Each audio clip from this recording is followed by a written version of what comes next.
Eu queria agradecer ao Rubens pelo convite. Para mim, realmente um prazer estar aqui, dividindo algumas coisas que a gente pensa a respeito do trabalho teatral. Quando o Rubens falou para eu pensar alguma coisa a respeito da encenação musical, que eu achei interessante, porque nunca, para mim, a abordagem é essa. A minha abordagem é diretamente teatral, né? Para nós do teatro, na maioria das vezes, a música ela está junta, mas ela não é o carro-chefe. Como na ópera, por exemplo, que é uma encenação, que é uma arte cênica, mas no teatro, normalmente, a música vem cumprir outras funções. Então isso me fez pensar e repensar um pouco o que a gente iria dividir. Então eu resolvi fazer primeiro um roteiro. Esse roteiro é meio burro, porque na verdade ele é um roteiro linear, assim, foi assim, foi assim, foi assim, foi assim, foi assim, foi assim. Tudo bem, acho legal. E aí depois eu gostaria de levantar algumas questões que essas sim me interessariam discutir aqui, propor para vocês uma conversa aqui. A gente sabe que toda manifestação cênica, de todas as tradições do mundo inteiro, elas surgem dos rituais sagrados, dos rituais de busca do divino, do transcendente, seja pelo que for. Para que tenha comida, para que garanta a caça, para que vença o inimigo, seja qual for o motivo, essas tradições vieram dos rituais. E nos rituais, como a gente pode observar até hoje em algumas tribos primitivas, a encenação, ou a cena, eu vou chamar de cena, porque a função lá é outra, mas a gente apropria como sendo cena.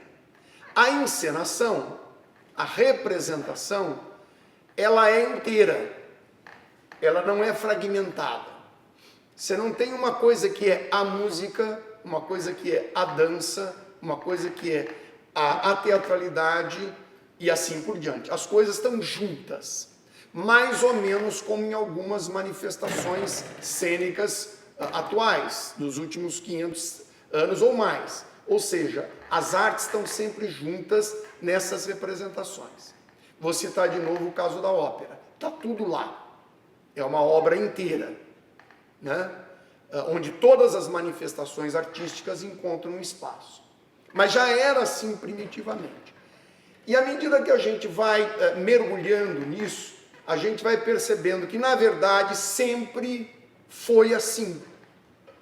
E é estranho a gente pensar que, em algum momento, houve um tipo de ruptura, que eu não vou saber dizer exatamente onde foi, em que, no caso do teatro, por exemplo, um ator simplesmente entra em cena e, de uma maneira aparentemente neutra, ele simplesmente fala, como se a fala fosse uma coisa separada do restante. E isso para mim é interessante pensar a respeito. Mas a gente vai começar então. Começa nos rituais sagrados. A cena, ela inclui todas as manifestações artísticas, mas eu vou trazer para os gregos, que me dão um tanto mais de material, e é a tradição que eu sigo, quer dizer, eu não sigo o teatro no japonês, eu não sigo o teatro katakali indiano, eu trabalho numa tradição que deriva do teatro grego. Então isso daqui para mim faz mais sentido, eu precisaria mergulhar muito em outras tradições. O culto dionisíaco era um culto originalmente primitivo, era um culto que era realizado como um ato religioso, ele era um culto que era feito na mata, na floresta. E ele era cantado, dançado, declamado, ritualizado. Com o tempo, ele vai se estruturando. Há uma passagem de tempo. É engraçado a gente falar no microfone e não sair som, mas é interessante. Há uma passagem de tempo em que esse culto, que era uma coisa primitiva, se estrutura até chegar no que a gente entende por teatro, né? Mas a base está aqui. O que eles faziam nesses cultos dionisíacos? Eles contavam a história, ou cantavam a história, ou dançavam a história, e representavam a história do deus Dioniso. A história do deus Dioniso é bastante complicada, porque tem algumas vertentes, pelo menos duas mais conhecidas, a gente não vai destrinchar aqui por causa do tempo. Mas uma das coisas que era feita no rito dionisíaco era o momento em que eles traziam um animal, normalmente um bode, e eles matavam o bode. E o bode era a representação do Dioniso, porque o Dioniso, numa das vertentes, foi esquartejado por Hera e lançado no Hades. Mas eles representavam, contavam isso e colocavam isso no bode. É interessante porque várias tradições religiosas do mundo inteiro trazem esta coisa da morte do animal por algum sentido e por alguma... Precisa haver um derramamento de sangue para que alguma coisa seja restaurada. Então é interessante que deste ato é que surge o nome tragédia. Não sei se isso vocês sabem. A palavra tragédia surge de trago, édia. Trago é bode, édia é ode, é o canto. Então tragédia literalmente significa o canto do bode. Na minha percepção, acho que é o berro do bode. Então na hora que o bode ia ser morto, ele devia gritar, eles matavam o bode. Então eles estavam fazendo o que? A trago édia, o ritual onde o bode era sacrificado, onde o bode era morto. Esse eu acho que daria um tema interessante para ser explorado hoje, né? Trazer esta ideia deste sacrifício, desse grito e desse canto da figura inocente que sempre é cortada a cabeça para que algo se restaure na sociedade, né? Existia um grupo de figuras que fazia esse ritual, que eram os ditirambos. Os ditirambos eram um grupo de homens, talvez 40 ou 50 deles, que tinham uma sequência de dança, de canto. A música está presente constantemente, volto a dizer, a dança, a representação e as plásticas. O corpo é enfeitado, o rosto é pintado, o gesto é trabalhado, os elementos, tudo isso está presente. Isso avança para uma coisa onde uma figura se destaca, que é o corifeu.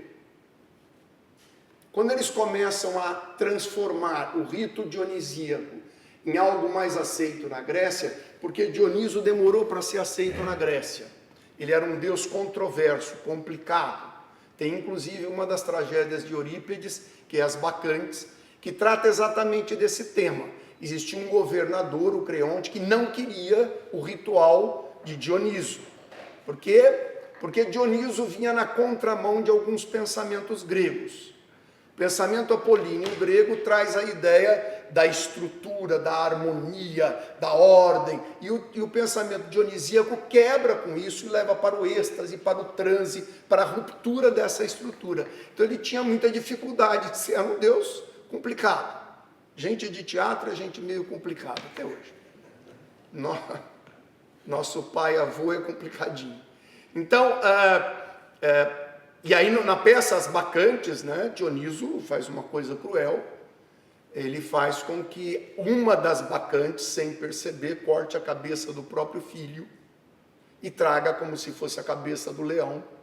E de repente ela percebe que ela tinha cortado a cabeça do próprio filho, e pelo terror que o Dioniso demonstra, ele é aceito. O Dioniso traz essas duas máscaras, sempre. A alegria, a dança, o canto, né? e o terror, que são as duas máscaras do teatro mesmo. A máscara da alegria, a máscara da tragédia, do horror.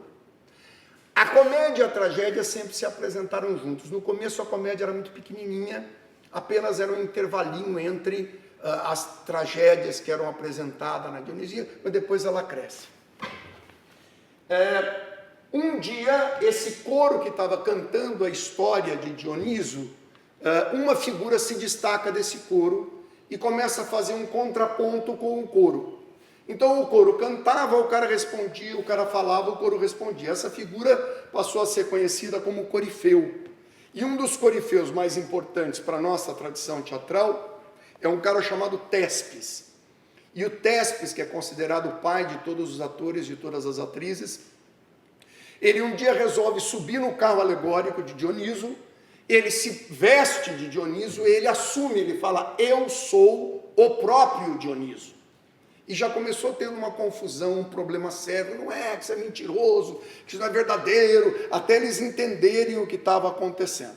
Então essa é uma base interessante para a gente entender. Aí a gente parte para a estrutura mesmo das festas dionisíacas, que o Estado abraça, ano 500 a.C., mais ou menos, um apogeu da época grega, entendem a função do teatro, que era uma coisa importante para a formação desse homem inteiro, né, dessa paideia, e aí começam a surgir as figuras dos dramaturgos, que já é um grande avanço em relação ao ritual dionisíaco.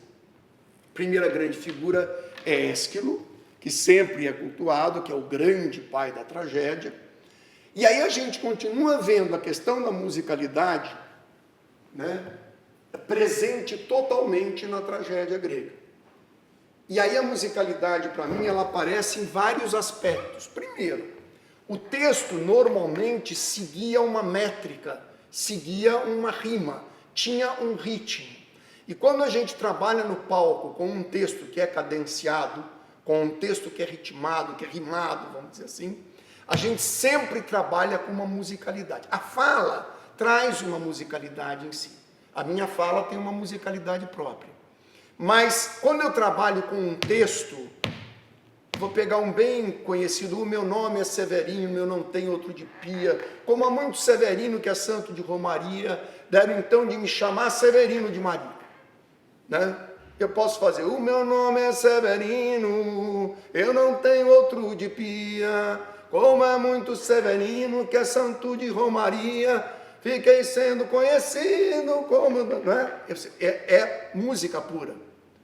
Ou eu posso fazer, que eu sei que o Rubens gosta, o meu nome é Severino, eu não tenho outro de pia. Como há muito Severino, que é santo de Romaria, deram então de me chamar Severino de Maria. Vai, Rubens. Severino de Maria. Severino de Maria, não é? Tem uma musicalidade, né? Trabalha com ritmo, trabalha com uma cadência. E o texto grego trabalhava com isso. Então a fala grega já trazia em si embutida a questão da musicalidade.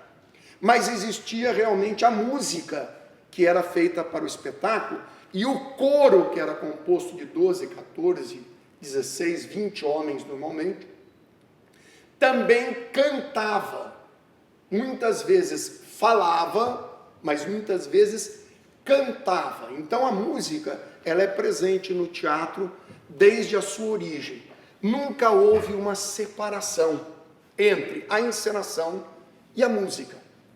Ela ganha contornos distintos com o passar do tempo, não tem a menor dúvida. Mas até hoje é fundamental no trabalho teatral. Roma vai nessa mesma barca, a gente não vai entrar nesse detalhe. A Idade Média mergulha nisso também. O teatro vai para dentro da igreja e aí ele vira liturgia. E a liturgia é canto puro. A liturgia é música pura. A palavra é cantada, a palavra é encenada, a palavra é representada dentro do campo litúrgico, que começa no próprio altar mesmo, na Idade Média, vai para o corpo da igreja, vai para a frente da igreja e depois toma a rua. E estudando um tanto mais a fundo a Idade Média em relação ao teatro, ela traz muitas contribuições em relação à cena para que depois desemboque em 1400, 1500 no movimento renascentista. A gente chega na comédia dell'arte, que o ator da comédia dell'arte, ou a atriz da comédia dell'arte tem que saber cantar, dançar, representar, produzir, conduzir a própria carroça, fazia tudo. Então eles eram virtuosos no que eles estavam fazendo. A palavra, de novo, a interpretação era diretamente ligada à música. E aqui tem uma coisa que me interessa muito, enquanto uma pessoa que pesquisa o teatro, é que não só a palavra, mas o corpo do ator o tempo inteiro trazia uma musicalidade.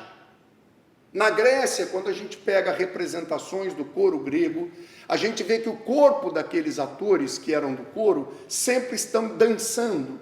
Algumas danças estáticas, algumas danças com gestuais definidos, mas era uma dança. Se a gente pega o exemplo, por exemplo, da comédia dell'arte, o ator da comédia dell'arte, cada uma das máscaras, cada uma das personagens é dança pura. O Arlequino dança o tempo inteiro em que ele está falando. A representação está diretamente ligada a uma musicalidade corporal. O corpo não está dissociado da fala e os dois não estão dissociados da musicalidade. É uma coisa inteira, é uma coisa integrada. Isso caminha com o tempo, encontra em 1600 o início da ópera, que isso é uma coisa que a gente aqui domina mais em termos da faculdade de música. A ópera traz realmente essa abrangência de novo de todas as manifestações artísticas, onde a música ganha uma importância muito grande. Mas se a gente continua nessa história, nesse caminho, a gente vai chegar até século XIX, século XX, onde todas essas questões continuam sendo presentes na encenação.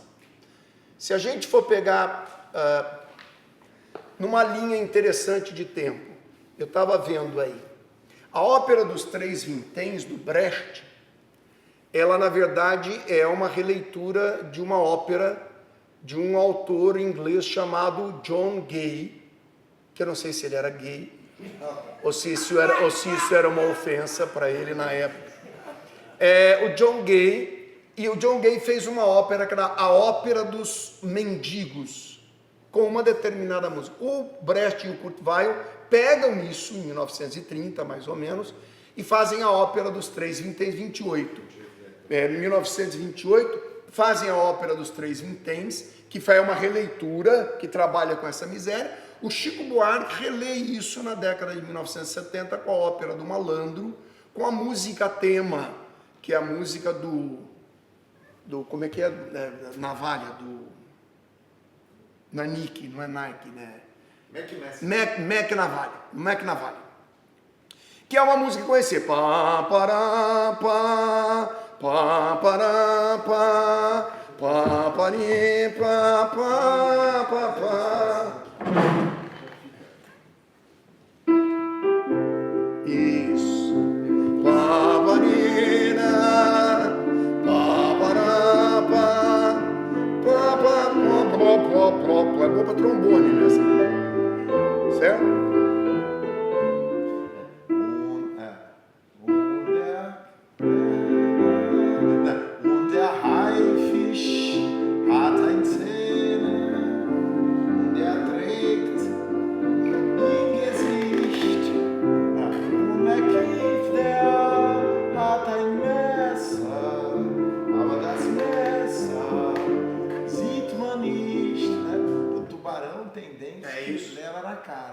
O Mac tem uma navalha, mas ninguém vê, está escondido. E que depois o Chico Buarque traduz isso para a nossa realidade. É bonito esse exemplo do teatro e da musicalidade, porque ele passa 3 séculos, seguindo inclusive uma mesma temática, uma mesma música, mas essa musicalidade está presente, né? O Stanislavski se inspira para formar um novo ator, que ele realmente forma para o século XX, se inspira nos músicos e nos cantores. Então, quando a gente pega nos livros do Stanislavski, quando ele fala a respeito da arte da palavra, que ele trabalha muito com a entonação, com a inflexão, com a pausa, com a acentuação, com a intenção, ele usa exemplos dos músicos e do rigor que os músicos têm para fazer uma composição ou para executar uma música. E ele gostaria muito que o ator tivesse esse rigor do músico no seu falar e no seu gestual. Já tinha uma ideia que era anterior e que é retomada do que a gente hoje no teatro chamado teatro físico chama de partitura corporal do ator. A gente entende partitura na partitura musical, mas quando um dançarino dança uma música, ele tem uma partitura corporal, exatamente como o músico tem a partitura na partitura. E nós, atores, trazemos também, nessa tradição, chamados atores dançarinos, a partitura corporal. Se você assistir uma peça de teatro no japonês, o ator japonês dança o tempo inteiro em que ele está falando. Tudo é dança, tudo é gesto. E aquele gesto é milimetricamente marcado, como a partitura musical é metricamente marcada. Como a dança de um dançarino. Ele repete 50 vezes exatamente o mesmo gesto. Como você, lendo a partitura, repete 50 vezes a mesma sequência musical. É o mesmo princípio. A gente tem, logo, um dos maiores discípulos de Stanislavski é Meyerhold. Meyerhold desenvolve uma coisa maravilhosa chamada biodinâmica. E se você conseguir pegar no vídeo, hoje em dia você acha no YouTube, algumas representações do Meyerhold, que era um grande ator, ele dança. Mas não é uma dança, porque é um ator. Sabe aquilo que o Léo fazia no Judas em Sábado de Aleluia? Que ele estava falando, mas existia uma partitura. O Meyerhold fazia isso em 1920. Eles tinham os teatros laboratórios, onde eles só trabalhavam corporalmente essa movimentação. Essa partitura ela já vem pelo compositor? Ou Não, é o ator que desenvolve. E aí vai fazer E é isso que me interessa conversar com vocês. Se não fosse pedir demais, eu não sei se podia mostrar alguma coisa, porque eu acho que, por exemplo, eu já vi isso, mas para quem não viu, é muito interessante. Isso é um trechinho de alguma coisa. Ixi, faz tempo que eu não você faço. faz, porque o Zé Maurício faz algumas peças inteiras com essa partitura corporal. Faz tempo mesmo, a última vez. Eu não tenho gravado, a gente não Faz tem 4 gravado. eu tenho gravado. Tem Podia ter gravado? trazido. Podia ter trazido, Podia ter né? trazido. Porque é muito interessante. Foi uma pena. Só para complementar, assim, isso que você está falando tem uma relação direta com uma das coisas que eu faço, que é a múltipla percussão. Sem esse gestual, a gente não consegue também executar. Porque se eu estou aqui, como é que eu vou para lá, sabe? Entendo? Muito interessante, eu nunca tinha pensado nesse ponto de vista relacionado ao teatro. Sim. Mas achei muito interessante. E primeiro assim, não é o meu mesmo ponto de vista. Isso é uma tradição grande. Você está apresentando. Mas eu quero até fazer uma provocação no final, porque eu acho muito interessante em relação à escola aqui, que a gente chegou a fazer aqui por uns 2 anos com a Yuka, mas depois não andou. Em algum momento da história do teatro, convencionou-se, eu acho que século XIX ou século XX, que tudo estava no texto. E isso é um equívoco, né? Então você tinha, né? Agora não mais, mas você tinha alguns atores que entravam em cena e falavam parará, parará, parará, parará, parará, parari, parará, parará, parará, parará, parará, como se alguém em algum momento fizesse isso na vida. Eu não faço isso conversando com vocês, não existe isso. Como a gente tem muitos cantores de ópera que são completamente engessados, Estáticos, né? e cantam a ópera inteira parada, como se a ópera fosse apenas o canto. Mas a ópera não é o canto, a ópera é tudo. Então o ator que tem versatilidade no palco para cantar uma ópera, ele transforma uma ópera na obra que ela deveria ser. Isso é que a gente tentou trabalhar 2, 3 anos com a Yuka aqui. A gente percebe que vários cantores hoje em dia buscam isso, talvez não tanto motivados pela ópera, mas mais pelos musicais. E muitos atores procuram esta questão da dança e do canto, porque existe uma tendência de que essas artes se fundam realmente. É difícil a gente ter no Brasil um ator, que seja um ator, um cantor e um dançarino. Em outras tradições você tem, nos Estados Unidos você tem muito, na Inglaterra você tem muito, mas no Brasil ainda isso é incipiente, né? Precisa se desenvolver mais. É muito incipiente. Bastante, bastante. Tem já algumas experiências, eu acho que em São Paulo, no Rio, já mais avançadas nesse caminho, mas ainda é muito incipiente. Se você pega um pessoal que tem essa escola e essa tradição, já com 100 anos de tradição ou mais, você percebe que o ator, né? Enfim. E aí é que me interessa chegar. Nesse ator, ou nesse teatro, ou nessa encenação, que traga uma arte como um todo. E a gente tem feito aqui em Ribeirão Preto algumas experiências muito interessantes. Eu cito uma experiência que nós tivemos por 7 anos com um núcleo, que surgiu na ONG Ribeirão Encena, depois se desligou, que foi o NIT, o Núcleo de Investigação Teatral, onde a gente desenvolveu uma linguagem experimental, portanto a gente desenvolveu uma linguagem mesmo nova, que você conhece bastante, que a gente partiu de uma corporeidade do ator calcada nos elementos da natureza, a terra, a água, o fogo, o ar, a gente incluiu a luz, a gente incluiu o sagrado nessa constituição humana. Esses atores, e eu me incluo, mergulharam radicalmente. Quando eu digo radicalmente, um trabalho experimental, foram 4 a 5 anos fechados num teatro, de 3 a 4 vezes por semana, 3 a 4 horas por encontro.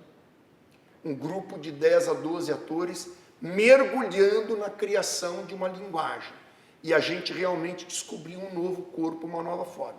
Decupamos isso em contato com o Odin Teatret da Dinamarca, que é super contemporâneo, discípulos do Grotowski da Rússia, que também já trabalhava esse corpo desse ator diferente.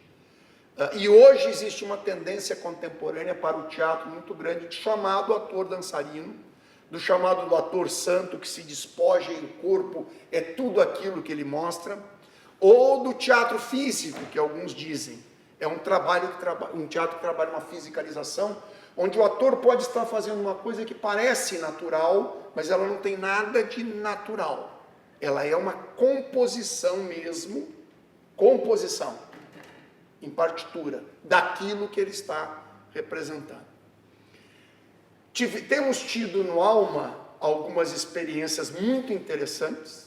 A que eu mais destaco é a criação do Judas, em Sábado de Aleluia, que foi uma criação original, primeiro porque foi escrita a 6 mãos, né? Você, o Zé Gustavo e eu íamos criando, compondo, vocês escrevendo a música, eu dando as ideias da cena, foi uma experiência muito bonita. E depois que nós trabalhamos com um duplo, que também foi uma experiência diferente, única. Nós tínhamos na representação todas as personagens duplicadas, caracterizadas do mesmo jeito. Um ator e um cantor para fazer cada uma das personagens. Uma atriz e uma cantora. Então nós tínhamos o Judas, ator, o Judas, cantor, a Maricota, atriz, a Maricota, cantora, e eles trabalhavam juntos. Por quê? Porque ainda os nossos atores não sabem cantar no nível que precisa, e os nossos cantores não sabem representar no nível que precisa. Então a gente fez uma experiência de trabalhar no palco com essa linguagem. Como estamos fazendo uma experiência no Alma, está sendo muito interessante. Ontem você assistiu o ensaio da ópera que você está criando, né, que é o Jovem Rei, que a gente se apropriou do texto que você fez para a ópera, já estamos trabalhando com os atores, toda uma partitura corporal, que foi legal a discussão, que nós vamos antecipar, para que depois isso ajude a constituição da ópera. Como é que isso vai repercutir no corpo dos cantores e na própria cena. Então, uma experimentação. A gente vem fazendo um trabalho com teatro, cena e música já há uns 15 anos em Ribeirão. E tinha aqui na USP, né? Tinha, nós fizemos por uns 2, 3 anos com a Yuka. Que é tipo 2006, faz tempo, não foi essa... Não, foi depois, foi 2010, 2011... Um pouco depois que a gente já estava em processo. Você propôs o Judas originalmente. Isso, aí aqui não rolou. Exatamente. Eu lembro. Chegamos a fazer uma demonstração para os alunos todos do processo de criação da composição do ator. O ator compondo corporalmente. Então, só para vocês terem uma ideia, a gente trabalha a partir da criação do ator. Fala. Laban. Ele vai o trabalho que o Laban desenvolveu é muito utilizado no teatro. Eu não vou saber dizer, não me lembro, se ele fez para o teatro. Mas ele é muito utilizado. Um dos discípulos do Stanislavski, o Chekhov, não o Chekhov autor, o Mikhail Chekhov, que foi para os Estados Unidos e influenciou toda uma geração de atores, ele desenvolve toda uma técnica chamada o gesto psicológico, que os atores todos até hoje trabalham, tem nos desenhos todos que ele trabalha, porque é um corpo que tem uma expressividade. No caso da linguagem que a gente desenvolveu, como algumas outras contemporâneas, o ator primeiro trabalhando a partir de certos princípios, no caso da gente são os elementos da natureza, ele desenvolve uma partitura que chega a ter sequências de 500 ou 600 ações numeradas e mentalizadas. Então o ator ou a atriz consegue reproduzir aqui 600 ações, contando uma por uma. 1, 2, 3, 4, 5, 6, 7, 8, 9, 10, 11, 12. E depois ele faz tudo na mesma sequência. E isso vem como base para a palavra que surge depois. E aí a gente molda e intencionaliza a partir dessa base corporal, que já é uma base de dança. É o inverso, né? É o inverso. É legal falar, você falou É o dos inverso. anos ontem, é importante acho que falar também qual que é o processo tradicional e esse processo... Normalmente começa com um texto, processo tradicional, e o autor compõe algo meio lógico e óbvio a partir do texto. Nesse tipo de linguagem, primeiro surge uma partitura dos atores, do grupo das atrizes, e aí a gente vai colocando o texto nessas partituras e depois vai esculpindo. E aí chega no que é o gesto do ator, que para quem assiste parece natural, mas não tem nada de natural. É estranho, mas ao mesmo tempo é orgânico. É uma coisa realmente diferente. É mais ou menos a ideia do mármore, né? Então, o Michelangelo pegava a pedra bruta, que seria essa partitura da natureza, mas ele consegue esculpir nessa pedra uma coisa que se torna a obra dele. E aí, como o Lucas gosta, o mármore passa a ser mais mármore na escultura do Michelangelo do que lá na montanha. Então, o ator também, ele trabalha o bruto do movimento e depois isso é esculpido e intencionalizado, reduzido ou expandido como uma partitura e ele se torna a obra dele em função da personagem e do texto. Então é um trabalho realmente experimental, um trabalho de desenvolvimento de linguagem, né? Isso sempre aconteceu, de uma forma ou de outra. Para quem vai, por exemplo, se especializar em comédia dell'arte, existe um trabalho enorme para você conseguir vestir uma máscara. Você se especializa numa máscara só. Eu só faço o Dottore. Eu só faço o Arlequino. Eu só faço o Capitano. Cada um deles tem um desenho corporal. Né? Então isso é uma tradição teatral de muito tempo e muito bela. Onde a música, e aí música entendida, está sempre presente. Agora, no teatro, muitas vezes, a música entra de outras formas. Ela entra como? Como ambientação, como clima que eu preciso criar, como pontuação ou narração de cena, como musicalidade, no sentido de eu passar aquilo que eu quero com o texto da música. Então, a letra da música tem a mesma importância do que a própria música. Ela entra como trilha. Então eu estava ouvindo a flautista anterior, estava falando para o Lucas, como eu sou leigo na música, e a minha mente pensa com imagem, a minha mente sempre pensou com imagem. Na hora que eu comecei a ouvi-la, eu não ouvia música, eu ouvia cenas. Então uma das músicas que ela começou a fazer, me perdoem se eu estou cometendo um sacrilégio, falei para ele, me veio na hora, por exemplo, Fritz Lang. Vieram as sombras do Nosferatu, entendeu? Porque é um clima que te traz para um ambiente sombrio, para um ambiente mecânico, para um ambiente tecnológico, rupturas, que te traz esse clima, né? Então, seria muito interessante ter esse tipo de musicalidade em alguns espetáculos, né? Pensando como encenador. Por exemplo, a segunda obra que ela fez aqui com o piano, eu via, por exemplo, a Medeia na hora que ela toma a decisão de matar os 2 filhos. Ela entra num labirinto. Ela entra no labirinto do desespero que ela vai assassinar os 2 filhos. Ou Édipo, quando arranca os 2 olhos, vira uma coisa densa, pesada, que eu não sei se tem a ver com a intenção da música. Mas assim é que provocou em mim em relação à cena, né? Porque a gente pensa cenicamente. A minha provocação, para finalizar, é propor que em algum momento a gente, pelo menos uma vez, aqui na escola, faça uma experimentação, um dia de experimentação. A gente traria um grupo de atores e atrizes experimentados, colocaria a turma dos estudantes que trabalham com composição, ou mesmo com alguns instrumentos.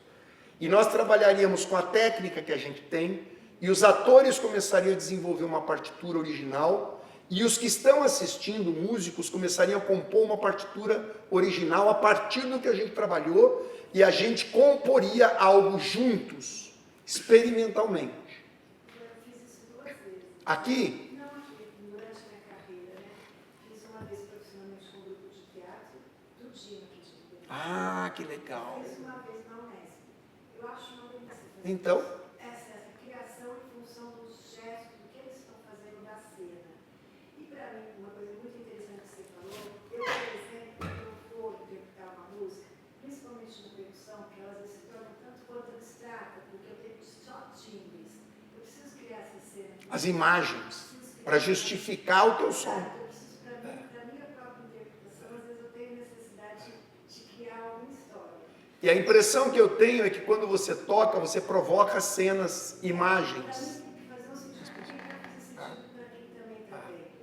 E assim, essas 2 experiências que eu tive, eu achei fantástica, é uma delícia de fazer. E eu acho que talvez para o pessoal de composição seja uma coisa interessante, porque é um processo diferente. E que depois vai para a partitura e vai ganhar um formato, e tudo bem. E os atores vão trabalhar também com a sua partitura, e a gente poderia ver como é que isto se casa. E a gente faria uma encenação criada, conduzida pelos que têm que conduzir, mas criada coletivamente, e que pode se tornar numa performance, pode se tornar numa representação. Aí depois se coloca um texto, ou depois se coloca uma música de canto, alguém cantando isso, que seria muito interessante. Então fica aí a provocação para a gente pensar a respeito. Deu meu tempo, né? Posso fazer? Eu queria só. Por favor. Porque grava. Melhor, né? Para gravar. Professor Zé Maurício, 3 rápidas observações. A gente estava falando aqui sobre o teatro na Idade Média e para a igreja, né? Eu coloquei. Não, esse é o da gravação. Eu coloquei no meu livro agora, sobre contra o identitarismo neoliberal, que eu lancei, que é um ensaio em poesia crítica. Eu falo justamente disso, mas eu fiz uma conta.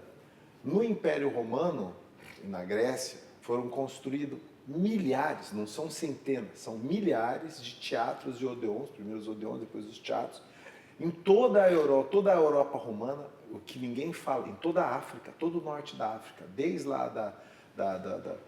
da Argélia, né, eu não sei se Marrocos, mas a Argélia com certeza até o Egito, e tudo ali, Síria, Jordânia, a Turquia, onde é o terreno da Turquia inteira, a Armênia, são milhares de teatros, odeons e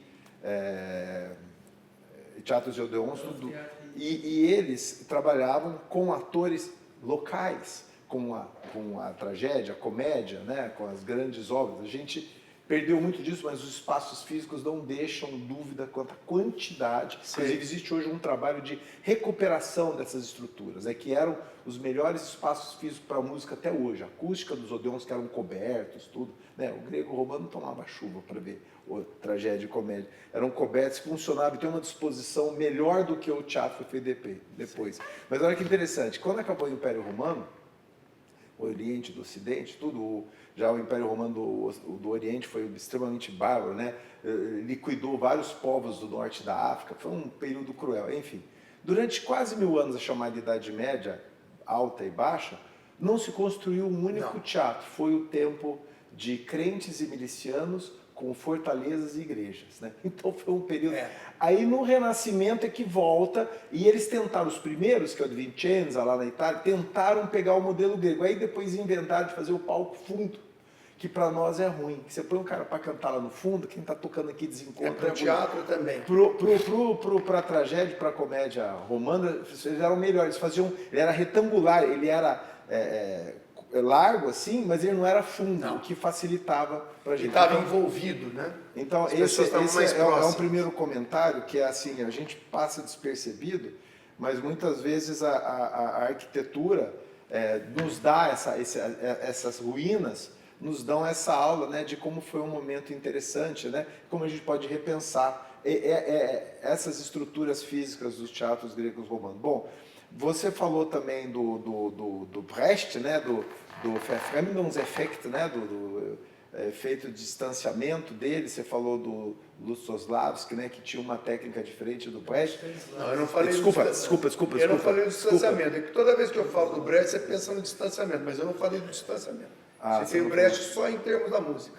Não, mas da ele música, tinha, mas ele trabalhava como técnica isso. Muitas obras teóricas dele, que ele fala do Verfremdungseffekt, que é para você evitar aquele relacionamento sentimentalista, crítico, personagem, você ter um distanciamento crítico, que é justamente para você fazer a crítica contra as ideologias da cultura, quando a gente lê o Brecht. Então, quer dizer, você tem, na verdade, uma mimesis, que na verdade não é uma imitação, mas assim uma representação simbólica e inventiva da linguagem, né, que vem e que de uma certa forma o Stanislavski, eu errei o nome, Stanislavski, ele tenta levar isso, né, ele tenta trabalhar com essa ideia de como você trazer essas concepções existenciais para a prática do teatro, e elas não são excludentes. Eu estou chegando cada vez mais à conclusão de que a mimesis e o distanciamento crítico, eles são complementares, e soma-se ainda aos dois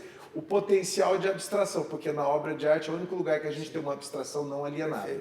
Então, quer dizer, nós temos a possibilidade, enquanto recursos poéticos, né, no sentido da poesia, inventivos, de ter a mimesis, o distanciamento crítico, né? O Brecht se incomodava um pouco com o que ele falava das concepções até do Aristóteles, ele se incomodava um pouco com o conceito de mimesis.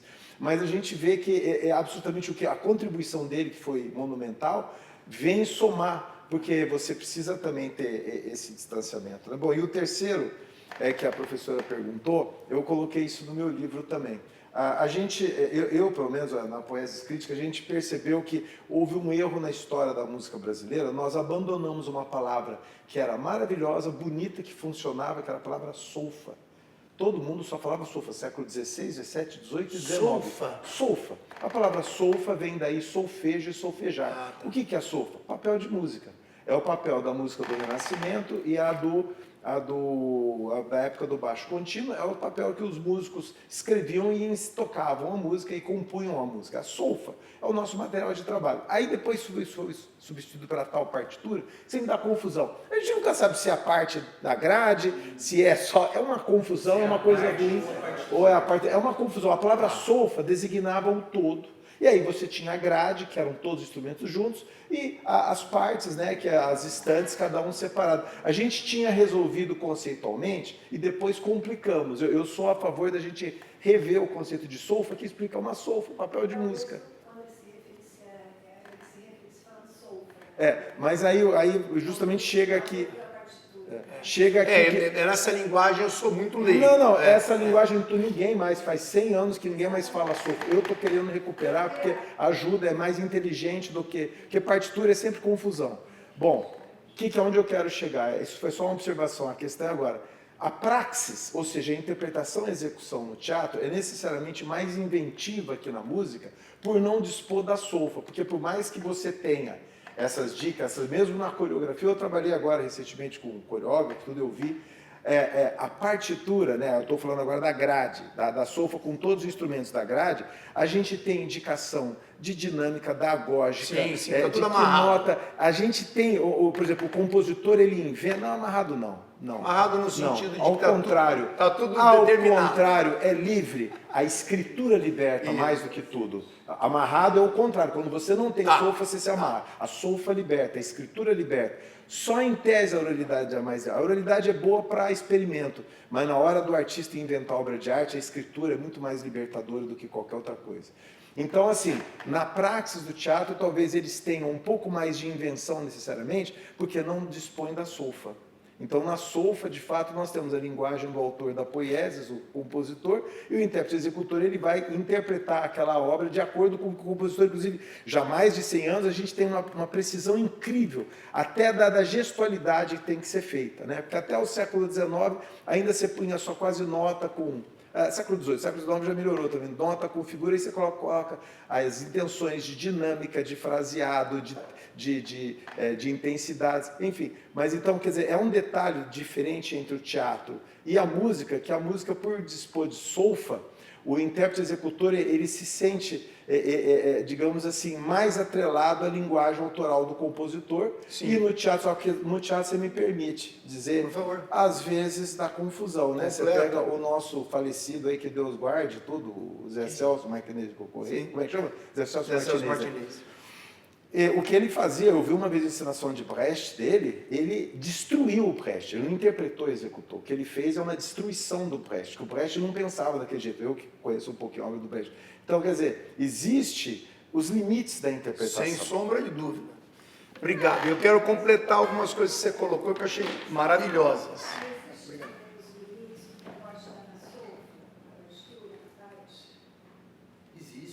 Existe. Os mais antigos, as solfas antigas tinham mais limites. Do século XX para cá, que a gente escreve quase tudo, porque veja só, não confunda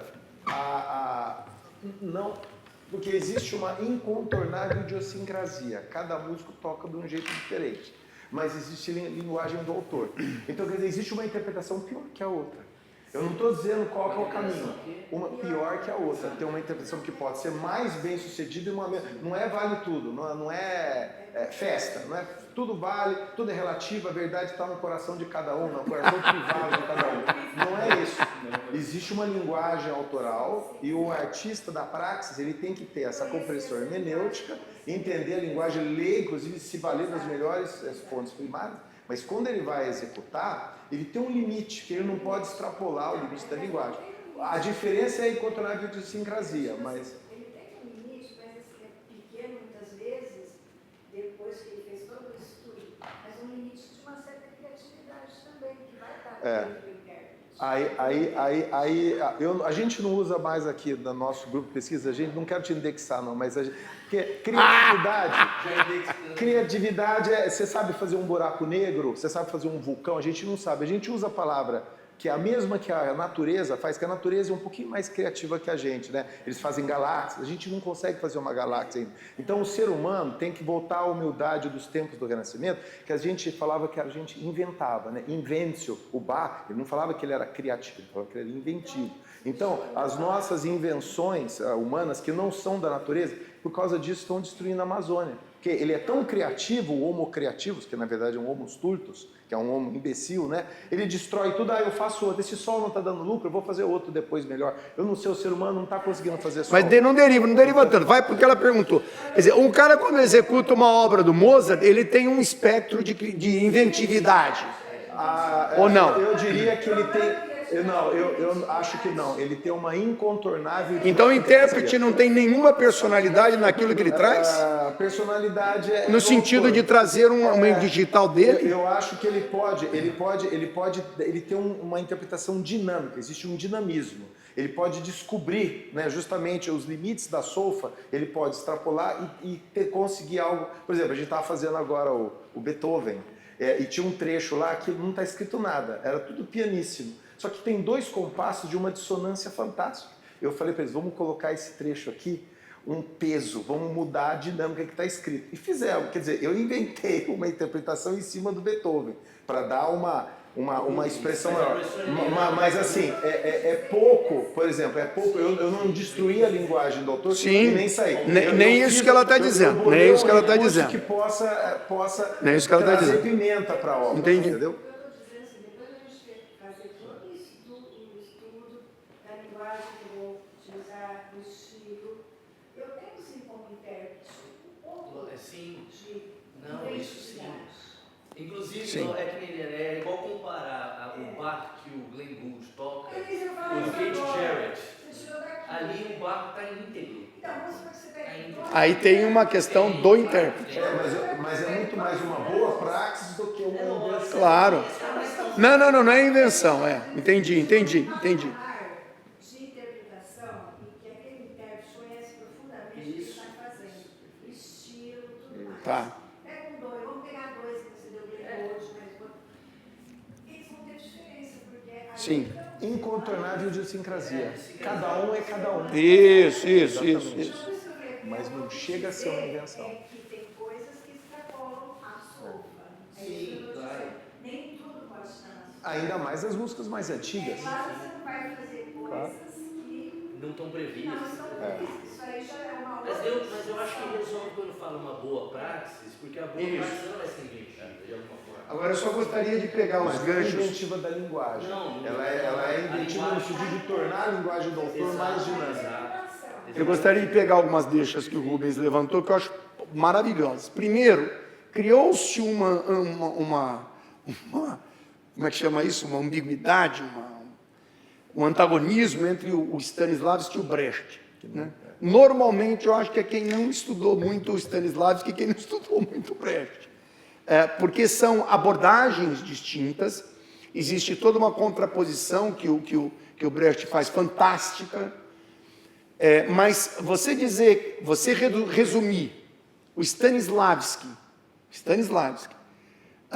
a um tipo de interpretação melosa e sentimental é não conhecer. Não foi o que você falou, é o que algumas pessoas falam. Entendi.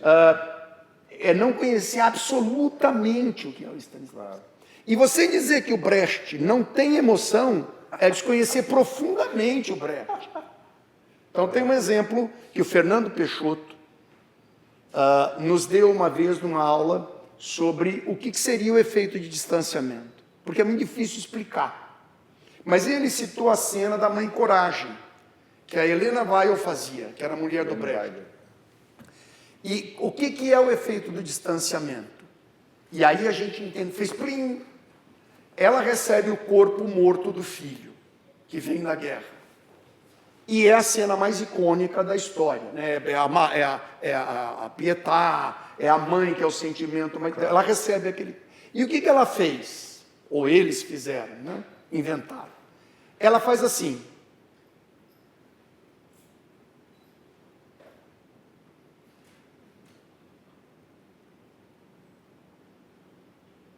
E não grita. Isso é o efeito de distanciamento. Porque se eu grito, eu resolvo o conflito para você. E você faz emocionalidade. Mas se eu não grito, o grito fica na tua garganta. Isso é carregado de emoção. Super, mais ainda, na verdade. Mais. É mais. Só que a emoção está parada aqui. O que você faz com isso? O Brecht fala, isso é um problema teu. Você sai do teatro e vai resolver o problema lá fora. Isso é genial. Isso é maravilhoso. Mas não quando eu ouço, às vezes, não foi realmente o que você disse, que alguém fala de uma coisa, em absoluto. Você tem atores brechtianos que são carregados de tudo que você puder imaginar e eles mantêm a distância. E você tem atores que não existe isso, né?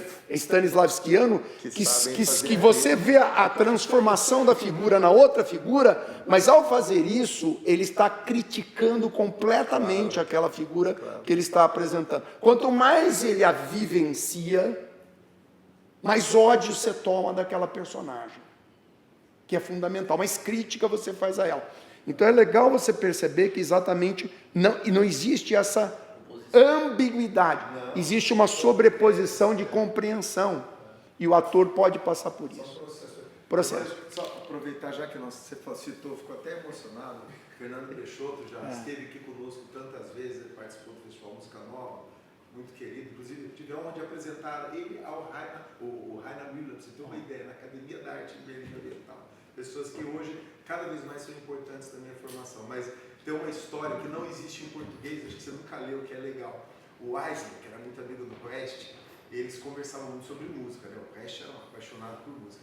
E ele falava assim, o grande personagem nas Paixões do Padre de Picander, que eram grandes tragédias humanas, que não tinha nada a ver com religião, é a história da humanidade que está ali. É a figura do evangelista, porque ele narra as paixões com um distanciamento crítico. Então você tem que pôr um termômetro para a gente falar. Põe um termômetro, a tua temperatura do corpo não pode subir, tem que permanecer a mesma. E você tem que ouvir, e aquilo tem que ser absolutamente claro para você entender a história. Né? Aí o Eisner falou assim, o Brecht dizia isso, mas ele ouvia a Paixão segundo São Mateus. Chorava. A temperatura dele subiu uns 20 graus. Não tem nem dúvida. Não tem como. A não ser que você trabalhe com a inteligência artificial, que não vai ter nenhuma emocionalidade, aí tudo bem. Né? Que talvez seja um caminho, né? Não, mas que a humanidade vai seguir. Mas, o problema enfim, do kit, não é? eu nunca vi nada Lógico. que fosse absolutamente kit Lógico, até hoje. O claro. problema do kit. As pessoas não fazem a relação entre tecnologia e kit. Isso é um grande problema. Não, eu sei. Sim, o sim, grande sim. problema do neoliberalismo. O kit, tecnologia e cultura ficaram no som. Então, é muito legal a gente poder trazer todas essas questões e discutir essas questões todas, que eu acho maravilhoso mesmo, né? Isso é que para mim é gostoso, né? A gente poder debater, transitar, trocar. E eu queria... Em junho nós vamos fazer aqui, aliás, no Teatro do Campus, Você pode ensaiar à vontade. a estreia universal, que atualmente já se fala em universo. Quem sabe vai fazer em Marte daqui. A estreia universal da ópera que o Lucas está escrevendo, é verdade. Eu espero terminar, né? Por favor, né? Porque tem uma pessoa que eu criei um texto muito legal, que seria uma complementação do Pedro e o Lobo, do Prokofiev. E nós fizemos o Pedrinho e o Lobo Guará, e que ao invés de apresentar os instrumentos, nós íamos apresentar as atmosferas musicais. Mas quando eu apresentei isso para um autor de Ribeirão, o Mintsuki falou assim, meu filho, ele já tinha nascido, o primeiro filho do Mintsuki. Quando ele completar o exército, o Rubens entrega.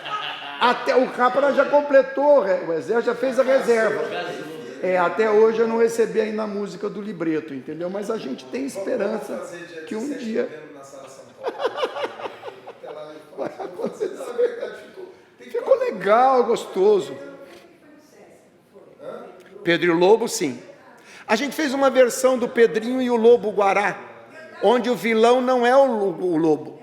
São as figuras que vão tentar matar o lobo. Ficou muito bacana.